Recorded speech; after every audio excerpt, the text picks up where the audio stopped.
አለን። እሺ እኔ ሻሃዳ መያዝ ፈልጋለሁ። አልጨረስኩም። እሺ የምለውን ቃል አብረን የተከተልክ በል። እሺ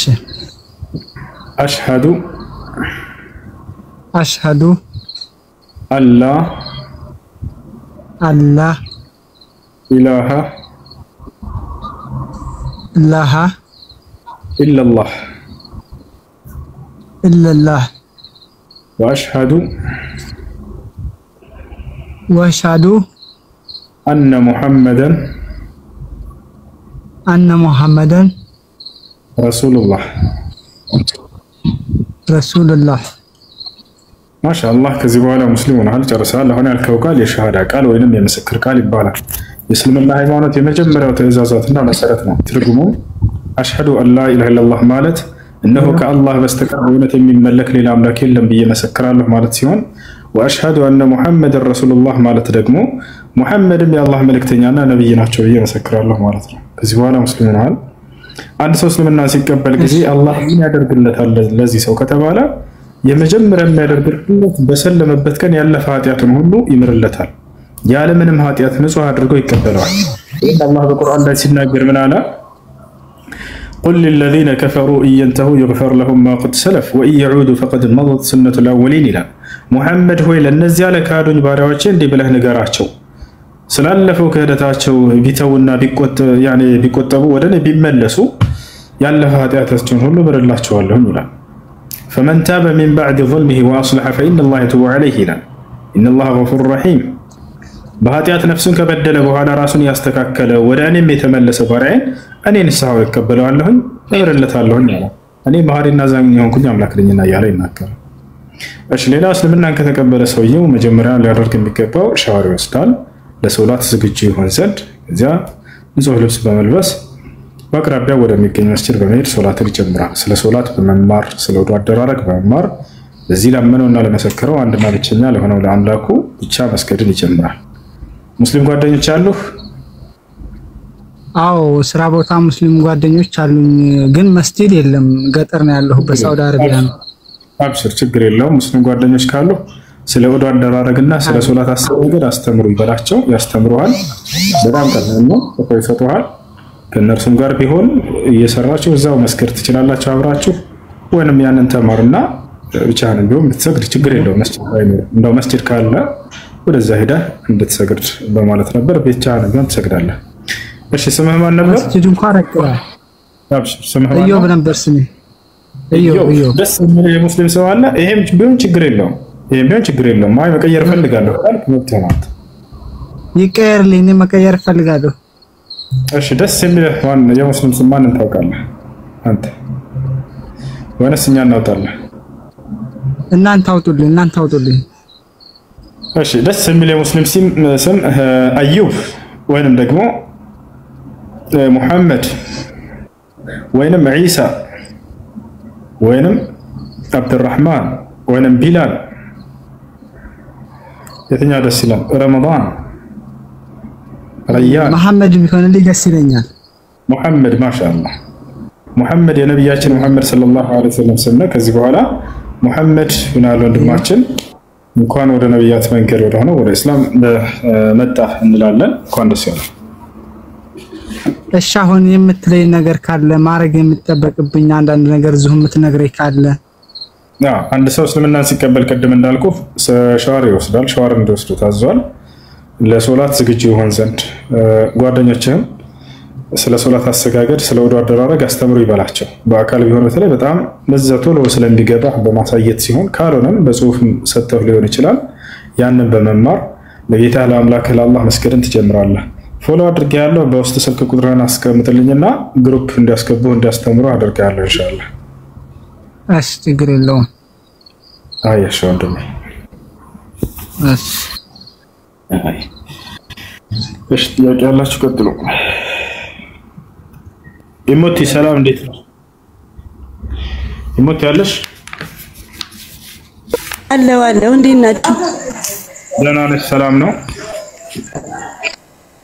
ሁሉ ሰላም እንዴት ነው? ጾም ሁሉ ሰላም? ሁሉ ሸጋ ሁሉ ሰላም። እንዴት ነሽ አንቺ? ጾም አሪፍ ነው። አሪፍ ነው አልহামዱሊላህ።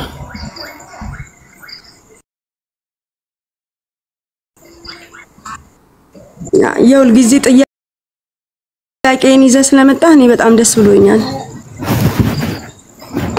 እሺ ክርስቲያን ነሽ?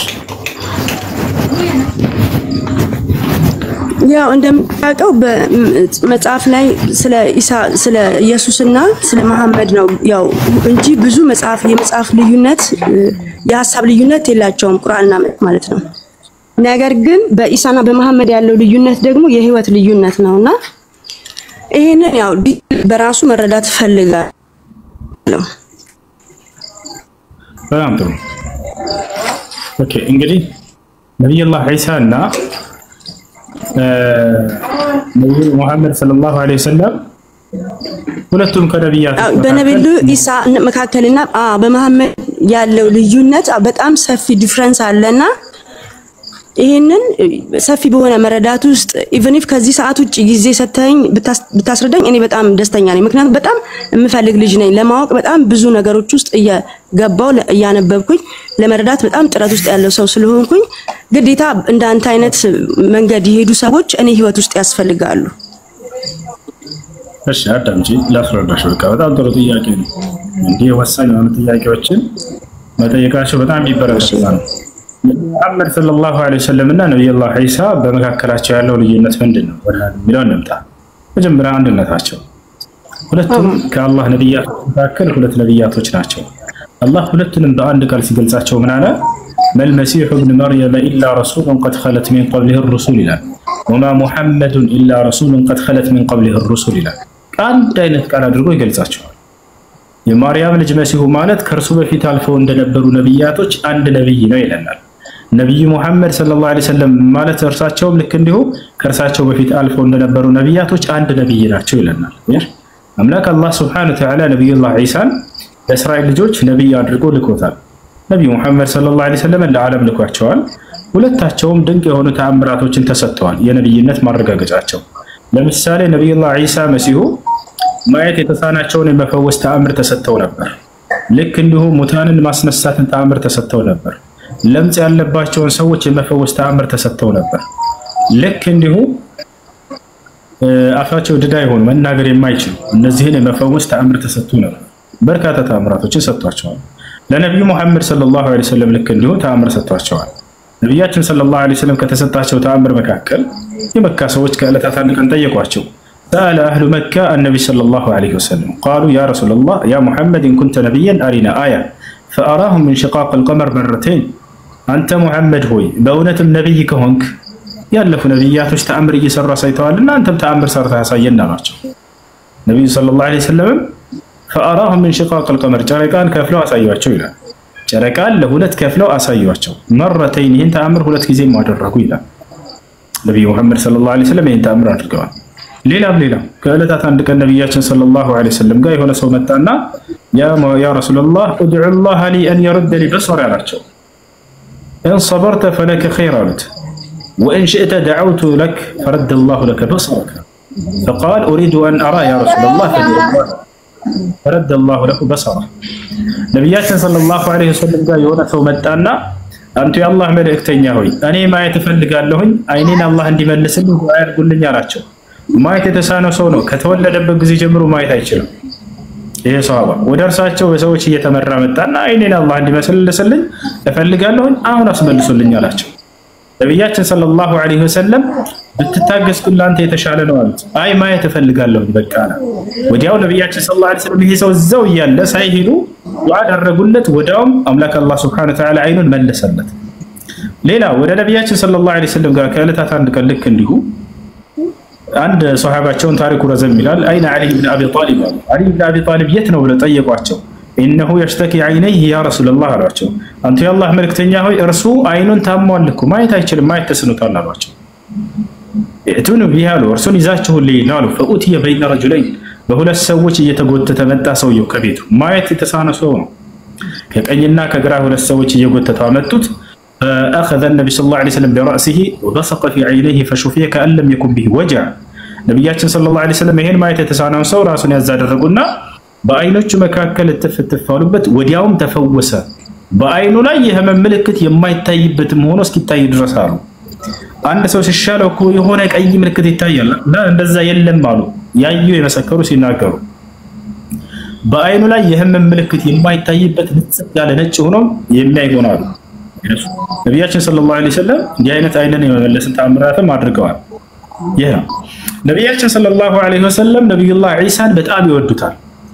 ዒሳም ነብዩ ሰለላሁ ዐለይሂ ወሰለምን በጣም ይወዳቸዋል። ለዚህ ማስረጃ قال النبي صلى الله عليه وسلم ليس بيني وبين عيسى رسول فأنا أولى الناس بعيسى ابن مريم بنينا بعيسى مكاكل نبي يلم مالو بنينا بعيسى مكاكل لا مانم نبي يلم كزياس أنا كمانم بلاي مسيحون يمودو ይሄንን ቦታ ላይ መጽሐፍ ቅዱስ ላይ አለ ወይስ እዚህ ላይ አንድ ሐሳብ ልትግባ? ችግር የለውም እሺ ምናልሽ እዚህ ላይ ቁርአን ላይ ነው ይሄን የሚለው ወይስ መጽሐፍ ቅዱስ ላይ ነው? አሁን ከእስልምና አንፃር ያለውን እየነገርኩሽ ነው። ነብዩ መሐመድ ሰለላሁ ዐለይሂ ወሰለም ስለ መሲሁ የተናገሩት ነው። እሺ انا اولى الناس بعيسى ابن مريم አሉ። እኔ ከማንም በላይ የማርያም ልጅ መሲሁን ከማንም በላይ ወዳጁ ነኝ ብለው ቃል በቃል ተናግረዋል። እርሱም እንዲሁ ነብዩላህ ዒሳ ዐለይሂ ሰላም ቃል በቃል ብለዋል። ዒሳ ብለሽ ስለጠየቅሽ ነው ስለርሱ ማወቅ ፈልጋለሁ ስላልሽ ነው። ከዚህ ያረሳው ኢንሻአላህ አረ በጣም وإذ قال عيسى ابن مريم يا بني إسرائيل إني رسول الله إليكم مصدقا لما بين يدي من التوراة ومبشرا برسول يأتي من بعد اسمه أحمد يا مريم ልጅ መሲሁ ምን አለ እናንተ የእስራኤል ልጆች ሆይ እኔ ወደ እናንተ የተላኩላችሁ የአላህ መልእክተኛ ነኝ አለና ከኔ በኋላ የሚመጣውን መልእክተኛና ነብይ ሙሐመድን ወይንም አህመድን የማበስራችሁ ነኝ አለ። ያችሁ ነብዩላህ ዒሳ ስለ ነብዩ ሙሐመድ ሰለላሁ ዐለይሂ ወሰለም ከኔ በኋላ የሚመጣ ነብይ ያለ መልእክተኛ አለ ስሙ ሙሐመድ ወይንም አህመድ ይባላል ብሎ በስርዓትን ነግራቸዋል ለህዝቦቹ። ይሄን ይመስላል። ይሄ ነው ነብዩላህ ዒሳ ዐለይሂ ሰላም በጣም ታላቅ ደረጃ አለው በእስላም። ሁለታቸውም ነብዩ ሰለላሁ ዐለይሂ ወሰለም ዒሳም ኡሉል ዐዝም ከሚባሉ ነብያቶች ናቸው። 5 ነብያት ኡሉል ዐዝም ይባላሉ። የቁርጠኝነት ባለቤትን የተጎናጸፉ ያኔ ፈተና ደርሶባቸው ባስተምረታቸው ጊዜ ከማንም በላይ ያደረሱ ናቸው። ከነዚህ መካከል ነብዩ ሰለላሁ ዐለይሂ ወሰለም እና ዒሳ ይገኙበታል ማለት ነው። ወጂሃን ፊ ዱንያ ወልአኺራ ተብሎ ተገልጿል። መሲሁ በዚህም ዓለም በቀጣዩም ዓለም ትልቅ ባለሟል ባለ ክብር የሆነ ብሎ አላህ ገልጾታል። ወሚን አልሙቀረቢን ከእኔ ዘንድ በጣም ቅርብ ደረጃ ካላቸው ነብያቶች ነው ብሎም ገልጾታል። هذا هو عيسى يهناቸው ነብዩላህ ዒሳ አለይሂ ሰላም። እሺ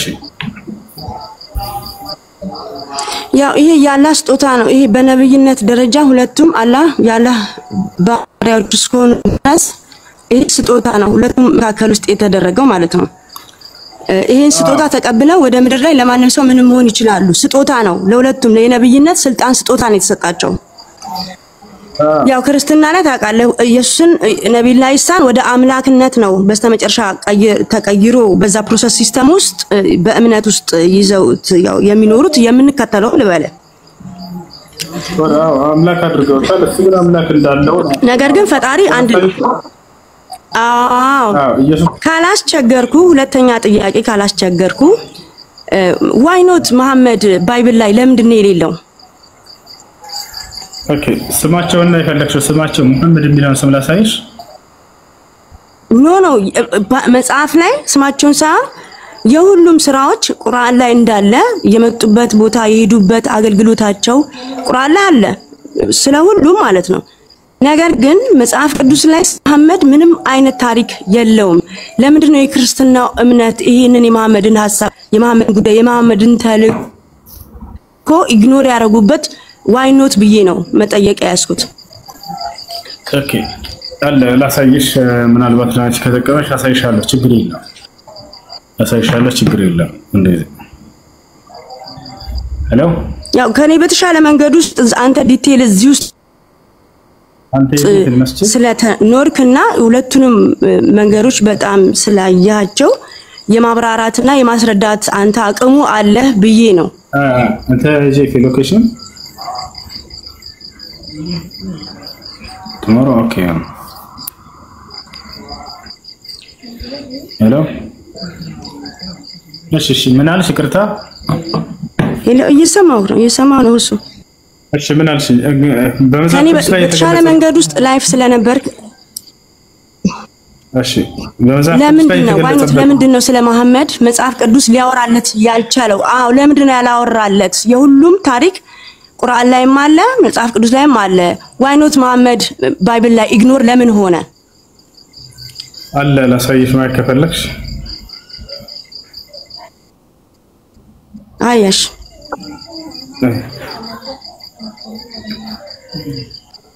እሺ በመጀመሪያ ከስሙ ነሳ መሐመድ የሚል ቃል በቃል መጽሐፍ ቅዱስ ላይ እናገኛለን። እሱ ላሳይሽ መጀመሪያ።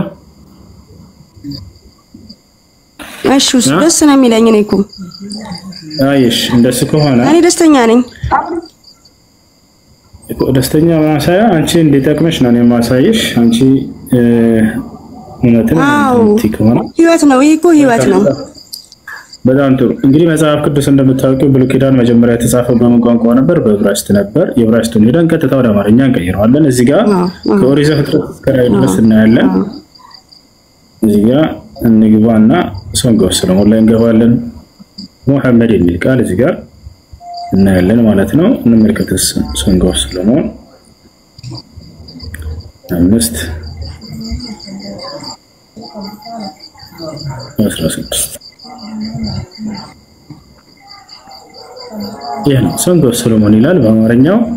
መኃልየ ዘሰሎሞን ነው የሚለው መጽሐፍ ቅዱስ ላይ ባይብል ነው። ያው ይሄን አሁን እዚህ ጋር መኃልየ ዘሰሎሞን ዕብራይስጥ ይላል። ወደ ዕብራይስጡ ቀይረን እንመልከት። እዚህ ጋር ሂብሩ የሚለው ጋር እንጫናለን።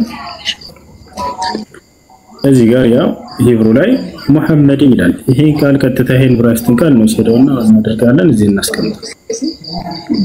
ይሄ ዕብራይስጥ ቃል ይታይሻል? ያው እየተከታተልኩ ነው። ከሪጋነሽ እና እየተከታተልኩ ነው። አንተ ያለው ወደ አማርኛ እንቀይር። ትራንስሌት ያርጋው ወደ አማርኛ እንቅስን ቀይረው ምን ይላል እዚህ ጋር እስኪ አንብቢው። ያ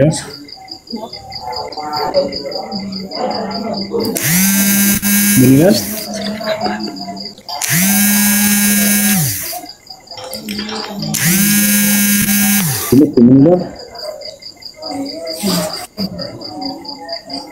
ይመት ምን ይላል?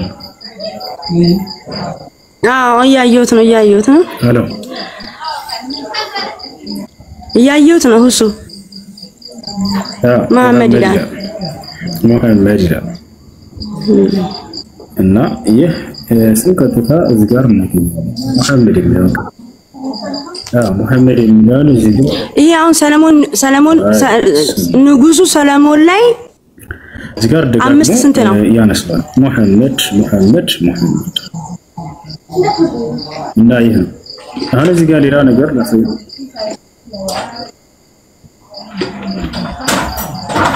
ምን አልሽኝ? ንጉሱ ሰለሞን ላይ ነው አይደል? መሐመድ ማስከበተ ነው። መሐመድ ደጋግማ አስተውል። መሐመድ እሺ ሌላ ነገር ሌላ ልጨምርልሽ እችላለሁ፣ ግን ይሄ በቂ ነው። ስሙን ካየሽ ይወራል ኢየሱስ ክርስቶስ። ሌላው ከእርሱ በኋላ ስለሚመጣ አካል ይናገራል። ሁሱ አንዲት አስገባኝ ገብተሻል እኮ ለማለት ያንተ ሐሳብ እንዳላቋርጥ ብዬ ነው። እኔ መሐመድ ባይብል ላይ መኖሩ አለመኖሩ ሳይሆን የመሐመድ ታሪኮች ለዓለም የተሰራ የሆነውን ሁኔታ ለምን መጽሐፍ ቅዱስ የክርስትና እምነት ለምን አልተናገረለትም፣ ለምን አላወራለትም እንጂ የስሙን መገኘት አይደለም እኔ የፈለኩት። ግን አሁን አንተ ያሳየኝ ሰለሞን ላይ ንጉሱ ሰለሞን ላይ ቁጥሩንና ቦታውን ጥቀስልኝ። ኢቭን ደግሞ ያሳየኝ እሱ ባይብል ምን ባይብል ነው? ያው የእንትን ዕብራይስጥ ጽሑፍ ስለሆነ ምን አይነት ባይብል ነው? እኔም አውርጄ ይሄን ነገር ማየትና መጠቀም እንድችል ከዛ ወደ ትክክለኛው ማንነት ውስጥ መምጣት እንድችል እንድትረዳኝ ስለፈለኩ ነው ይሄን ጥያቄ ጠየቅኩክ። ባይብል ሀብ ላይ ገብተሽ ከኦሪት ዘፍጥረት እስከ ራዕይ ድረስ አለ። ከዚያ በኋላ ሶንግ ኦፍ ሰሎሞን 5:16 ገብ ሙሐመድን የሚል ቃል አለ። ሙሐመድን ይላል። ያንን ቃል ወደ አማርኛ ስትቀይሩ ሙሐመድ ይላል። ቃል በቃል እንዳሳየውሽ ማለት ነው። ደግሞ የተነገረውን ስለርሳቸው ደግሞ የተወሰነ ላሳይሽ። እሺ ታሪካቸው ለምን አልተነገረላቸውም ያልሽ ወደፊት የሚያደርጉት ሁሉ አዎ አድርገውም ያለፉትን ሁኔታ መጻፍ ነበረበት፣ መኖር ነበረበት። የሁል ጊዜ ጥያቄ ነው ሁሱ። እሺ ላሳይሽ። እሺ ከየት እንጀምራለን? እዚህ ጋር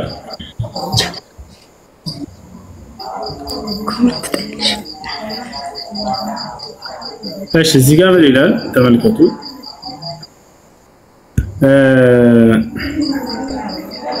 ኦሪት ዘዳግም ምዕራፍ 23 ይቅርታ ምዕራፍ 18 ላይ ይታይሻል። ከኔ ጋር ነሽ? ያው ከወንድሞቻቸው መካከል እንደ አንተ ያለ ነብይ ያስነሳላቸው። እየተከታተልኩ ነው። እሺ ለሙሴ ምን አለው?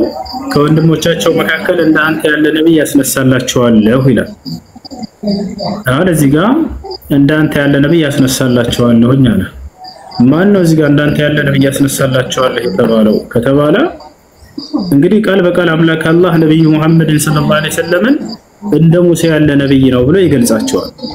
አንድ ጊዜ እዚህ ጋር በቁርአን ላይ አላህ እንደ ሙሴ ያለ ነብይ ተብሎ ያ ቃል በቃል አላህ በቁርአን ላይ ይጠቅሳቸዋል። በሱረቱል ሙዘሚል ላይ ላሰው እዛ የሚያመሳስላቸው ነገር ደግሞ እዚያው መጽሐፍ ቅዱስ ራሱ ባስቀመጠው ላይ እንሄዳለን። ምን ይላል እዚህ ጋር ይታይሻል? እኛ በእናንተ ላይ መስካሪ መልእክተኛን ወደ እናንተ ላክን ይላል። እሺ እኛ በእናንተ ላይ መስካሪ መልእክተኛን ወደ እናንተ ላክን ይላል። ማናቸው ወደኛ የተላኩት? ነብዩ ሰለላሁ ዐለይሂ ወሰለም። ከማን ጋር እንጻጽራቸው? ወደ ፈርዖን መልእክተኛን እንደላክን አለ። ወደ ፈርዖን የተላከው መልእክተኛ ማን ነው? ሙሴ። ልክ እንደ ሙሴ ያለ ነብይ ብሎ አላህ ቁርአን ላይ ቃል በቃል ጠቅሷቸዋል። ነብዩ መሐመድ ሰለላሁ ዐለይሂ ወሰለም ለሙሴ ዝም ብሎት ነበር? እንደ አንተ ያለ ነብይን አስነሳላቸዋለሁ ብሎ ነበር። ኦኬ አይ እስራኤላዊ ነብይ ነው እንዳይባል እስራኤል ምድር ሙሴን የሚመስል አንድም ቦታ ላይ አልተነሳም ብሎ እዛው መጽሐፍ ላይ ተመልከቱ እንደሚናገር ማለት ነው። እስራኤላዊ ነው እንዳይባል ምን አለ? እግዚአብሔርን ፊት ለፊት እንዳወቀው እንደ ሙሴ ያለ ነብይ ከዚያ ወዲህ በእስራኤል ዘንድ አልተነሳም ይላል። ያው እስራኤል ዘንድ ሙሴን የመሰለ ነብይ አንዲትም አልተነሳም ብሎ ጽፏል። ታዲያ ከማን ነው? ከእስራኤል ውጭ እንደሆነ እየገለጸልን ነው። እስራኤል ላይ ምንም ሙሴን የሚመስል ነብይ አልተነሳም ማለት መስፈርት አስቀመጠ። እዚህ ጋር ገብቶሻል አይደል? እግዚአብሔርን ፊት ለፊት እንደ ሙሴ እንዳወቀው ይላል። ሙሴ ነው ቃል በቃል አምላክን ያናገረው አይደለም? ታዲያ ከሙሴ በኋላ አምላክ ቃል በቃል ያናገረው አካል ነው ከተባለ እንደ ሙሴ ያለ ነብዩ መሐመድ ሰለላሁ ዐለይሂ ወሰለም አላህ ቃል በቃል አናግሯቸዋል። ሙሴን እንዳናገረ ሁሉ እርሳቸውን ያናግራቸዋል። ስለዚህ የሙሴ አይነት ሊባል ዘንድ አምላክ ፊት ለፊት ቃል በቃል የሚያናግረው አካል መሆን አለበት ከእርሱ በኋላ የሚመጣው። ነብዩ መሐመድን አናግሯቸዋል ወይ ቃል በቃል ያለማንም መካከለኛ? አዎ አናግሯቸዋል ሰለላሁ ዐለይሂ ወሰለም። ዛሬ ምን ሰግዳቸውን 5 አውቃት ሶላቶች ነብዩ መሐመድ ሰለላሁ ዐለይሂ ወሰለም ወደ ሰማይ ከሄዱ በኋላ አላህ ያለማንም መካከለኛ ቃል በቃል አናግሯቸው ነው የሰጣቸው። ሙሐመድ ሆይ እያለ እነሆ እነዚህን 5 አውቃት ሶላቶች ባንተና በትውልዶች ላይ ግዴታ አድርጌያለሁ እያለ ያዛቸዋል ማለት ነው። እርሳቸውም አይ ያ ረቢ አቤቱ ጌታዬ ሆይ خفف عن امتي ከትውልዶች ይቀንስልኝ እያሉት ያው እንደ ሙሴ ሲል ጊዜ ምን መስፈርት አስቀመጠ? ልክ ሙሴ አምላክ እንዳናገረው አምላክ የሚያናግረው ነብይ መሆን አለበት ማለት ነው። ኢንሻአላህ አይደል? ይህ ነው። ከዚያ በኋላ ሌላውን ምሳሌው ሌላ ምልክቱን እዛው ላይ ሌላኛውን ምልክቱን ሲገልጽልን ምን ይላል? ሌላኛውን ምልክቱን የዚህን የሚነሳውን ነብይ ምልክቱን ምን ብሎ ይገልጻል? እንመልከተው። ያው እነዚህ ጋር ወረድ ብለን እዚያው እንዳንተ ያለ ነብይ ያስነሳላቸዋል ካለ በኋላ ቃሌንም በአፉ አደርጋለሁ አለ። ያ ነብይ ቃል በአፉን የሚደረግለት አያነብም፣ በአፉ ነው የሚደረግ። ያ ማለት መልአኩ መጥቶ ያነብለታል። ያንን ይዞ በቃሉ በአፉ ያነባል። በአፉ ነው የሚደረግለት እንጂ የሚያነባው አይደለም። ያዘዝኩትንም ቃል ሁሉ ይነግራቸዋል ይላል ነብዩ መሐመድ ሰለላሁ ዐለይሂ ወሰለም። የህይወታቸው መጨረሻ ላይ ምን አሉ? اللهم اني قد بلغت اللهم فاشهد አምላክ ያላህ ሆይ አድርስ ያልከኝን ያዘዝከኝ ቃል ሁሉ አድርሻለሁ እያሉ ይናገራሉ።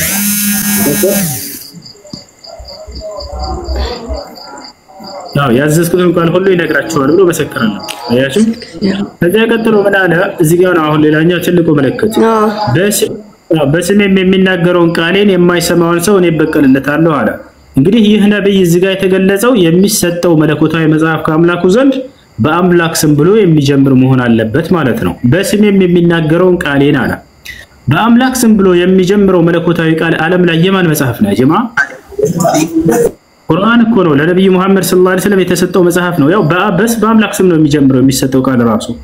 በስሜም የሚናገረውን ቃሌን አለ።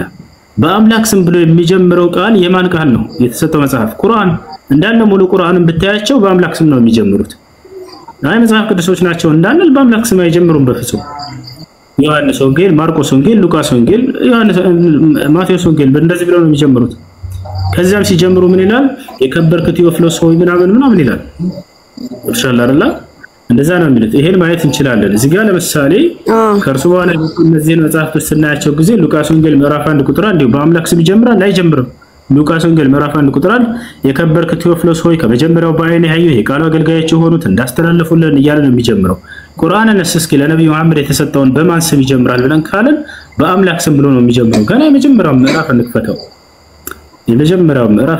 ያው የመጀመሪያው ምዕራፍ ገና ቁርአንን ስትገልጽ ጊዜ በአምላክ ስም እጅግ በጣም ሩህሩህ አዛኝ ነው ብሎ ይጀምራል።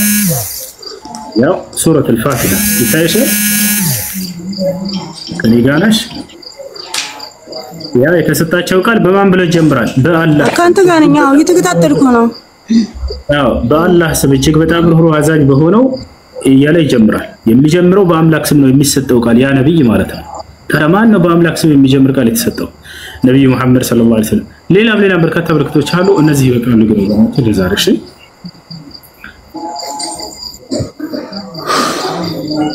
በተወሰነ መልኩ ያው ሙሉ ለሙሉ ብዬ ባልልም ይገባል። ያው የነበርኩበት እምነት ቆይታ ቻሌንጅ ሊያደርገኝ እንደሚችል ያው ትረዳኛለህ ብዬ ተስፋ አደርጋለሁኝ። ግን ያው ሁሉ ጊዜ ታስፈልገኛለህ። በእንደዚህ አይነትም ሰዓት እገባለሁ። በውስጥ መስመርም ተገናኝተን እንደዚህ ዲቴል እንደዚህ በቃ ሊገባኝ በሚችለው መንገዶች ውስጥ ልታስረዳኝ በቃ የሆነ ደረጃ ውስጥ ብታመጣኝ የምፈልግ ሴት ነኝ። ለማንኛውም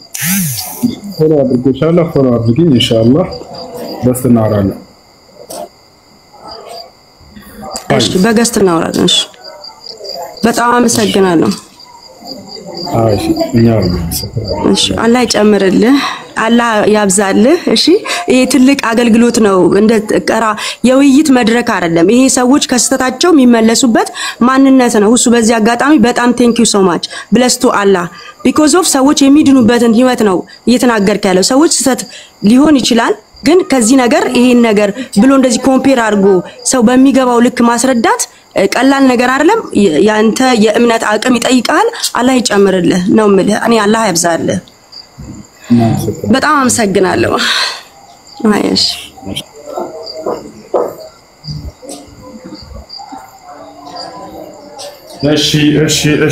እሺ የሰው ልጅ ወዴት ሊሄድ ይችላል?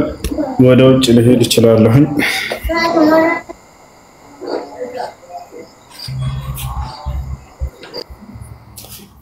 የሰው ልጅ ወዴት ሊሄድ ይችላል? ሊዞር ይችላል።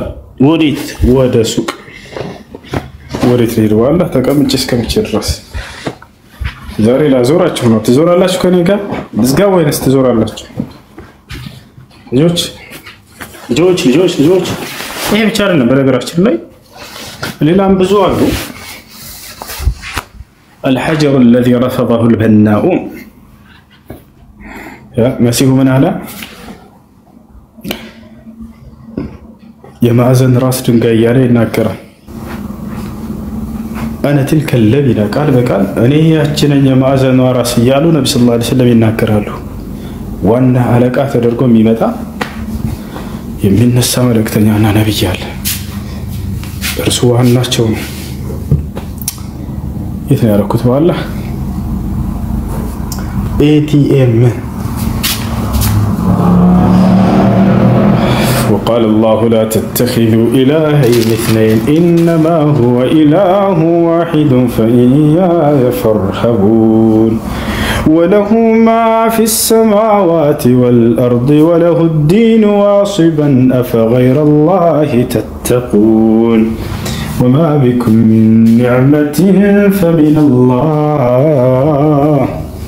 ثم إذا مسكم الضر فإليه تجأرون ثم إذا كشف الضر عنكم إذا فريق منكم بربهم يشركون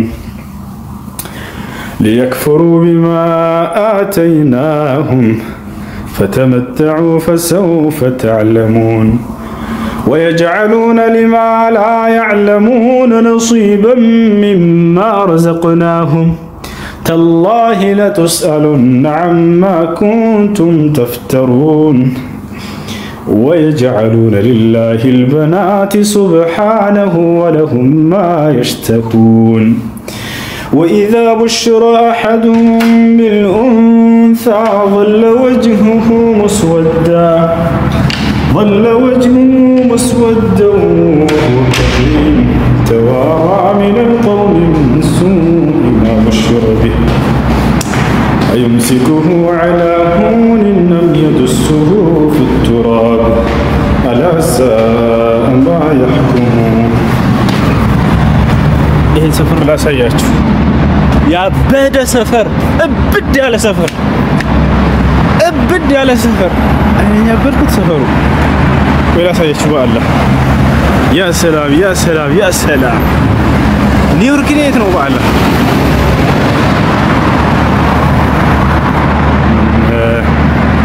قالوا بلى ولكن حقت كلمة العذاب على الكافرين قيل ادخلوا أبواب جهنم خالدين فيها فبئس مثوى المتكبرين وسيق الذين اتقوا ربهم إلى الجنة زمرا حتى إذا جاءوها وفتحت أبوابها وقال لهم خزنتها سلام عليكم. بمحل لهيت بزج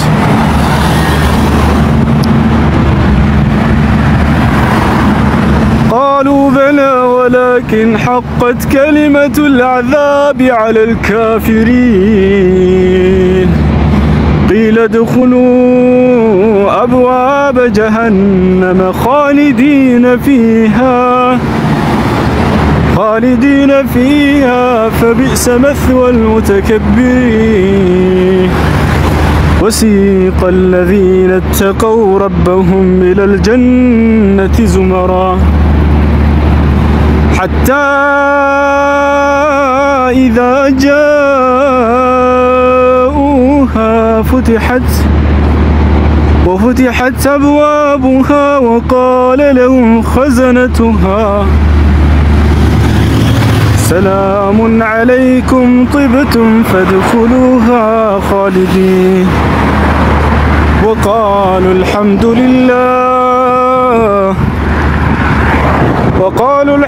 لله الذي صدقنا وعده وأورثنا الأرض بزانيا كرر وقالوا الحمد لله الذي صدقنا وعده وأورثنا الأرض نتبوأ من الجنة حيث نشاء فنعم أجر العاملين. سيجونا دسميلا وترى الملائكة حافين من حول العرش يسبحون بحمد ربهم وقضي بينهم بالحق وقيل الحمد لله رب العالمين. ትላላችሁ ማለት ነው። ወላሂ ደስ የሚል አየር አለ። ያ ሰላም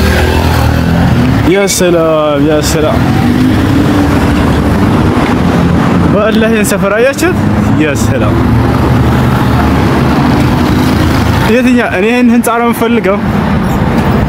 ይሄኛው አይመቸኝም። ትንሽ ልሩጥ እስኪ።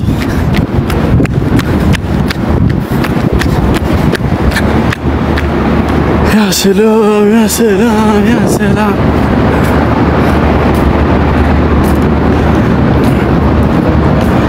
اللهم اجعل القرآن العظيم ربيع قلوبنا ونور صدورنا وجلاء أحزاننا وذهاب همومنا وغمومنا وسائقنا ودليلنا إليك وإلى جناتك جنات النعيم. أزقارك ويا بحر يا سلام يا سلام دس مليون اللهم ذكرنا منه ما نسينا وعلمنا منه ما جهلنا وارزقنا تلاوته آناء الليل وأطراف النهار. يتنو هي سفرنا لا سفر الزينة ليلات يكلج هي سفر يتنو لما تلو هي سفر الزينة. مولانا فضيلة الشيخ آية الله العظمى آية الله الكبير